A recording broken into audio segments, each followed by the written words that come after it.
நாளைக்கு அம்மாவுக்கு வந்து காரியம் சரியா, அதுக்குதான் இன்னைக்கு அண்ணன் வந்து உங்களுக்கு தேடி வந்துட்டு 4 பேர் ட்ரெஸ் எடுத்து சொன்னா சைஸ்க்கு ட்ரெஸ் எடுத்துட்டு வந்துட்டேன். அம்மாவும் கிடையாது அப்பாவும் கிடையாது. இன்னைக்கு அம்மா இறந்து 9வது நாள். இன்னைக்கு 9ஆம் நாள் பிறந்தகாரியே இந்த கைய கொடுப்பா. 16ஆம் நாள்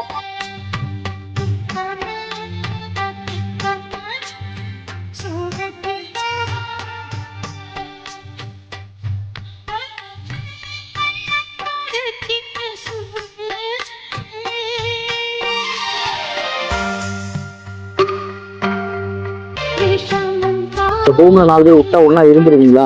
தம்பியை விட்டுட்டு இருக்க மாட்டோம். தம்பி இல்லைன்னா நாங்க சமைச்சு நாங்களே சாப்பிட்டுக்கோம். எங்க 4 பேர்த்து மட்டும் பிரிச்சிடாதீங்க.